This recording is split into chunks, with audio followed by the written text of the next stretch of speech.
Okay, good evening everybody and welcome to tonight's webinar regarding self-managed superannuation funds. My name is James Woods and I'm joined here by Charity Brew this evening. Charity, how are you? Good, how are you, James? I'm well, thank you. Okay, before we get started, I just wanted to run through a few housekeeping rules for everybody. I don't know. Oh, no. Okay, just a reminder to all attendees that tonight's webinar will provide general information only.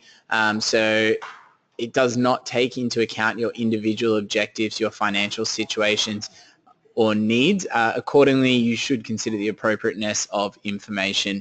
Tonight's webinar will probably run for around 40 minutes? About 40 minutes inclusive of questions. Please feel free to ask questions as we proceed throughout the webinar, but if you want to wait until the end, that is fine as well. And with that, I'm just going to turn it over to Charity now, who's going to get the webinar started. Thanks, James. Hi, everyone. My name's Charity. I'm the Superannuation Accounting Director here at Rivkin, and we do all of the administration for our self-managed super fund clients. Tonight's webinar is basically on the advantages and disadvantages of having a self-managed super fund. So if you've been considering it for some time but you're not sure whether this is something for you, this would be a good thing to sort of consider both the bad and the good when it comes to managing your own fund. So that's basically what we'll be discussing tonight. If at any time, as James said, that you would have any questions, please feel free to type a message in and I'll try to answer along the way. I don't mind any interruptions, or there will be some time at the end as well. If you stay to the end, we'll also include a little bit of a special offer if you're thinking about starting one. So let's get started. So I thought I'd get started with the basics of self-managed super. I don't know whether you have already thought about starting your fund and whether you know the very, very basics. So the differences between a self-managed super fund and a retail or an industry fund that you might already have and most people are aware of is that a self-managed super fund is limited to 4 or fewer members, so it's one of the key characteristics. I don't know why it happens to be 4 or fewer. I don't know why it's 5. It's just part of the law. It's often used as a family fund. The most common kind of funds are mum and dad, so a husband and wife, or partners, but there are definitely whole family funds. So I've got funds with, parents and children, or brothers and sisters. It certainly doesn't limit you to just your partner. The only thing that limits you is the number of people you can have. There's the rest of the slide. The other probably big difference between a retail or an industry fund and a self-managed fund is that you as the member are also the trustee, so you have control over your own money. Now, if you're in an industry or retail fund, you'll notice that you're the member, but you don't have any control over where your money is invested, or you might have a bit of control. You might be able to say, I'd like to be in balanced or in a growth sort of fund, but it's not a lot of control. In self-managed, it is all the control. So so that's one of the key characteristics as well. And as I've written here, self-managed super funds now comprise the majority of all superannuation money in Australia. There's over 500,000 funds and over 1 million self-managed super fund members in Australia. As at, I think the last statistics were for March 2016. And it's close to $600 billion of money. I actually had to double check that because I didn't think it was quite right. But yep, apparently close to $600 billion worth of self-managed super funds. So let's get into the advantages of having a self-managed super fund.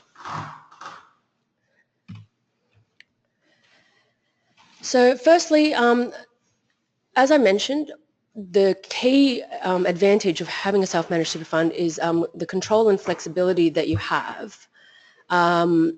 You are, excuse me, you're literally the manager of your own super. So self-managed is exactly as it says on the tin.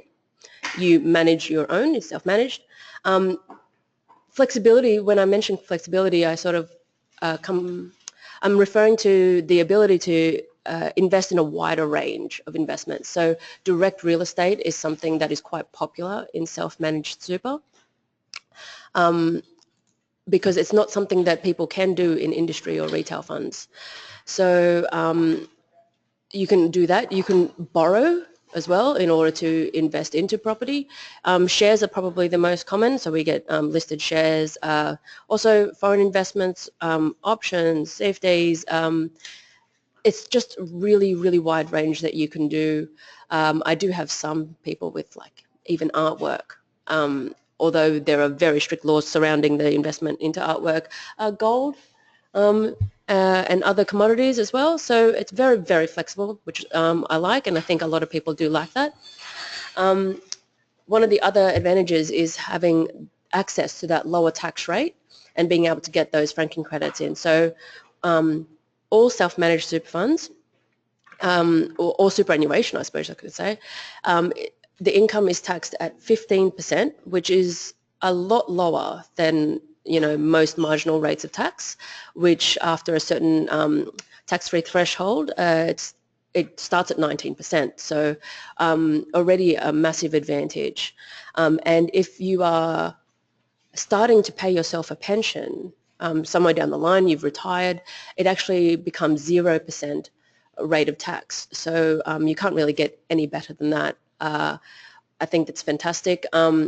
You also get refunds of your franking credits, similar to the way you do when you do your own tax return.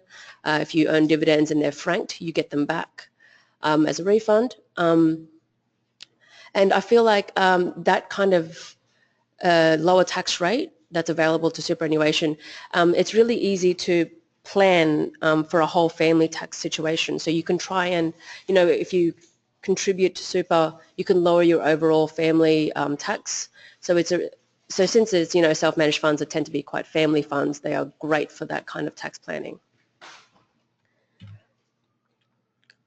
So next page. One of the other things I mentioned earlier was that you could borrow in order to invest into an assets. That's a huge advantage. Borrowing's only actually been in place less than 10 years.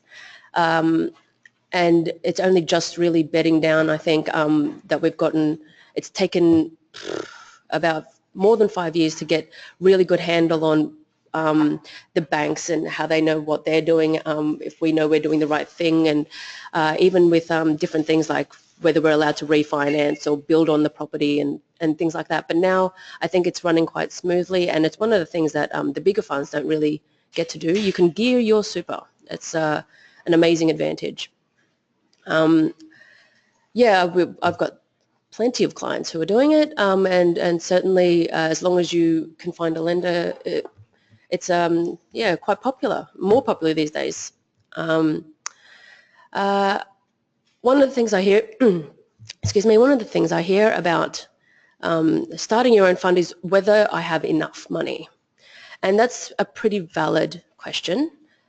I believe that APRA, so the Australian Prudential Regulation Authority in Australia here, who manage all the other superannuation funds, they have a recommended rule of thumb that you need about $200,000 or so to effectively start your fund and compete with the costs that are available in retail and industry funds. Because when you have your self-managed super fund, you need to pay for things like tax fee, accounting costs, because they need to be accounted for every single year, audited. A self-managed super fund lodges its own tax return. So the costs can be quite high for someone with a smaller balance. So I think it's okay personally, maybe 150,000, depending on whether you think you're going to contribute heavily in the next few years or something like that. It's something that I like to talk about with people before they start their self-managed super fund. However, I think that definitely over 200,000, it's very competitive in comparison to the larger funds, which tend to charge you on a percentage basis depending on how large your fund is. So the bigger you grow it, the more they take out. That doesn't always happen in a self-managed fund, depending on how much you're paying in accounting fees, especially with us, our fees are fixed. But it can definitely be a way to cut costs after a certain balance. So I think that's a really good advantage. And finally, retirement and estate planning flexibility. There's some great ways to use death benefit nominations in order to determine how your super gets paid after your death. Superannuation actually, some people might not know this, but it stands separate to your will and your estate, and you can nominate it completely separate to whatever you actually deem in your will. So it's a really good way to sort of plan that kind of, plan your estate, and even for things like tax as well. So I think it's very good way to plan for the future and for, children or family. So I know I'm going pretty quickly. I've just had, can they see my questions if I write something? Can they see something? You can respond. Hang on. Oh, if you can't hear me, if you can hear me, can you please put up your hand?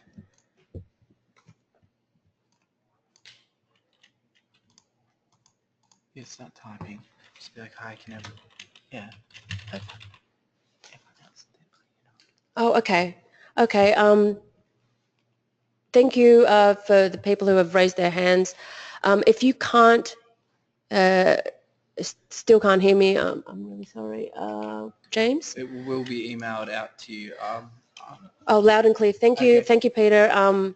Just for Janet, she won't be able to hear. Right.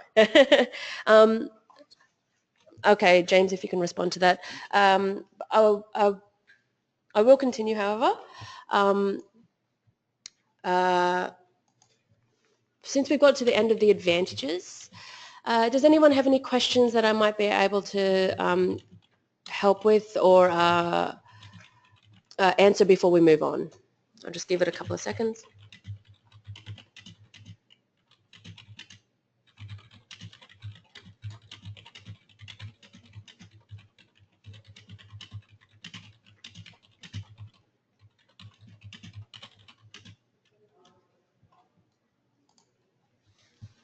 Okay, so we didn't get any questions. I'll move on to a few things that you should watch out for. So the disadvantages, I don't necessarily think that they're disadvantages, but I think that they're things that you should be aware of when considering starting a self-managed super fund. So let's move on. So with control, when it comes to your self-managed super fund, the flip side of the coin, I suppose you could say, is the fact that it requires continuing attention. So self-managed is self-managed. You do need to keep on top of it to a certain extent. How much you keep on top of it or how much you need to keep on top of it will really depend on how much you want to be involved. So I do know that there are trustees of self-managed super funds who basically outsource everything. They outsource all of their investment planning to a financial planner. They outsource, the preparation of their financial accounts to an accountant. They don't really necessarily want to deal with it, but they want the control, if they feel like they need it. So on the other side, some people also really want to do their own trading. They want to have their own portfolio. They are quite determined. And I've even come across people who have for years done their own financial accounts and have come across because they don't have the time for that anymore after a while. So you can sort of see how it ranges from a lot of attention to some or a little, but in that end it is up to you, and it does at least require somewhat focus throughout the year, because you do want to keep track of your money to see how it's going, and to at least correspond with the people you have outsourced to, so whether it be a financial planner or an accountant or anything like that, to your auditor as well. That continuing attention and that control also means you have the ultimate responsibility. So even if you do outsource your accounting and financial planning and investment needs to someone else, you really are responsible for having to review it all, make sure that everything is okay, discuss certain aspects of whether you can do certain things with your financial planner or your licensed accountant. For instance, maybe call someone before you put in a contribution to see whether you're allowed to do that or whether you are able to put in the amount you want. Because in the end, it's you who has that ultimate responsibility. If you have breached the law, it's your money at stake. If you need to pay extra tax, or if the tax office says you're not allowed to do something, you're the one that has to deal with the consequences. So it's really I have to stress the ultimate responsibility lies with you. I've written here on the third point that superannuation is preserved. So what I mean by that is that it's preserved, so that's the term they use, until you have met a certain condition. There's a list of conditions that you have to meet in order to actually access your super. Probably the most common is turning 65. So 65 is the age at which anyone can access their super, whether they still be working or not, or and they don't have like annual limits to how much they can draw down. But a lot of people aren't 65, so until that time that you meet a condition of release, you actually have to be aware that you can't take that money out once you put it in. So you lose the advantage of being able to use that money now, whether even though you can invest it and you have that control, you can't take it out and use it for your own expenses. So you can't use it to pay off your mortgage or anything, or pay off a holiday, unless you are over 65 or you've met a certain age bracket. So just be aware that it's preserved until that time that you are able to access. But a lot of people are not too far off, and we can certainly work with that. There's quite a few ways to access your super sooner rather than waiting till 65, but that's something I also like to discuss with everyone, and we can provide more details. Oh, I have a question. The question is, can you still contribute if you are over 65? Thanks, Peter. The answer is yes, but only if you meet a work test. So if you are between 65 and 75, you can contribute if you meet a work test. And the work test is actually fairly easy to meet. It's that you have to work 40 hours in a 30-day period during the financial year in which you wish to contribute. So I like to sort of sum it up as you need to do a week of work in a month, and that's it. So if you do that week of work in a month at any point during the financial year, you can contribute up to the limits. The annual limit for this year is $180,000, what's called post-tax or undeducted contribution, or $35,000 if you're over 50. Pre-tax, so concessional contribution. So yes, you can. If you are not working or you're not able to meet that work test, you cannot contribute. After 75, you cannot contribute, regardless of whether you meet a work test or not. The only way you can contribute over 75 is if you're earning employer contributions, and you can only get the 9.5 compulsory superannuation. But thank you for that question. That was really good. We'll move on to a couple of other disadvantages. A characteristic of only having 4 members in a self-managed super fund, or up to 4 members, is that often the balances are a lot smaller than a retail or an industry fund. this means that diversification of your investments might be quite difficult. So it's something to just be aware of. You know, if you wanted to, say, invest in a property, if your balance is smaller in the fund, it means that you might not be able to invest in anything else, and property tends to be very inflexible and very illiquid. So if you need a certain amount of cash and you don't have it in the fund to pay for expenses, it tends to be quite difficult. Also, it means you're subject to, you know, the valuation of that property alone. Whereas if you had a bit more, you know, you'd be able to invest in, say, both property and shares, or shares locally and shares internationally, or, you know, you have that flexibility to spread yourself a little bit wider so that you don't get hit with one particular I suppose, industry or investment if it goes sour. So it is a bit difficult. It is a bit more difficult when it comes to that smaller balance for self-managed super funds. $200,000 definitely doesn't compare to millions of dollars that the big funds tend to be able to play with. And finally, if you're moving overseas or you're thinking about it, I would definitely not recommend starting a self-managed super fund. Once a fund is actually deemed to be a non-resident fund, it loses its 15% concessional tax rate. It actually becomes what's called a non-compliant fund, which means it actually gets taxed at the highest rate.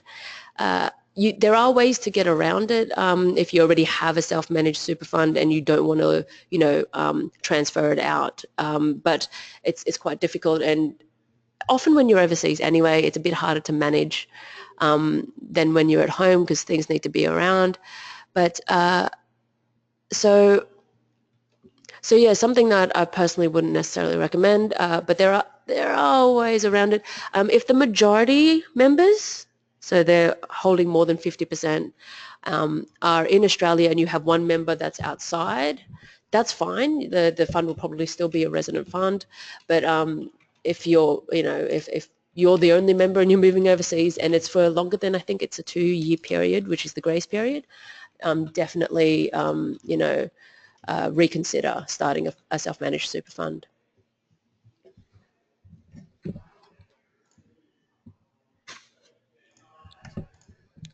So in conclusion, and I know that was quite fast, but in conclusion, basically only you as the member can decide whether an SMSF suits you. If you think that you can absolutely handle the disadvantages and you don't think that any of them really apply, if you love the idea of controlling your own super fund and the flexibility it provides and you're willing to sort of be involved, then, you know, maybe definitely it is for you. We can absolutely help. So what I do here is I assist with the compliance work. So by compliance, I mean financial accounts. So a super fund, a self-managed fund has to do its own financial accounts every year. It has to get audited, and the tax return needs to be lodged. I deal with the paperwork so that you can basically deal with, you know, growing your fund and making it bigger, which is like the whole point of it. That's what we like to do here. Actually, one of the things I have been asked to mention is that if you're a webinar participant, we're offering a first year free. So on the administration costs, which can save you up to $2,750. And of course, with the Rivkin super clients, they also get Rivkin local access included for free with their membership. So it's a pretty good offer. I hope that you might like it. We're going to include a link to that offer on the email that we send out tomorrow with the slides. So if you're interested, please let me know.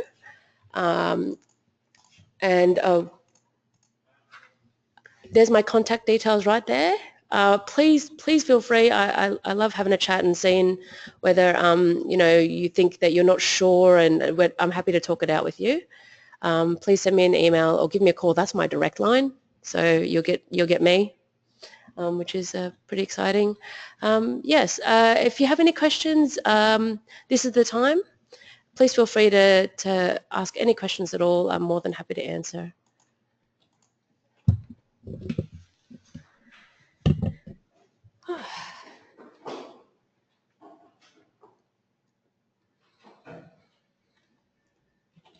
Okay, everybody, we'll just give it a few minutes. We'll just wait and see if we get any more questions that come through for Charity. Looks like we don't have any at the moment, so hopefully she's been able to explain that very clearly and concisely for you. But as I said, we'll just give it a couple of minutes to make sure.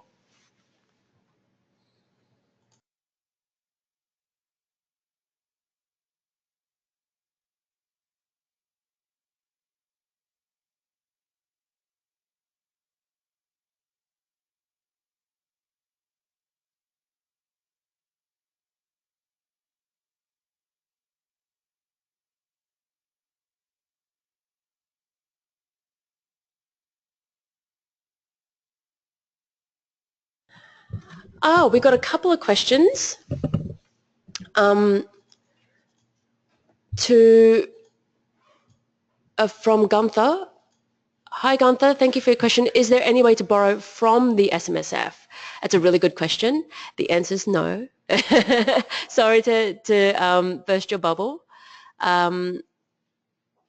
There's a specific part of the law that says the super fund cannot lend to anyone related to the fund, any members or anyone related to one of the members, or anyone that is in business with one of the members, or basically anyone that the fund knows. Sorry about that. I don't have... Chris, I got your question. Let's have a chat about it tomorrow.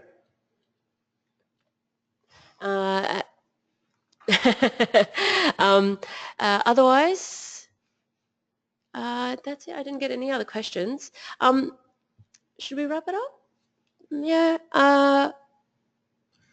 Yeah, look, again, if you do think of a question that perhaps didn't pop up during this evening's webinar, as Charity mentioned, there's her email and her direct line if you'd like to give her a call and get in touch. I'm sure she's more than happy to go through any questions you have afterwards. Just a quick reminder that this webinar is recorded and it will be sent out for members, so for attendees, sorry. So if you did miss something or you want to watch it again, that will be sent to your email within 24 hours.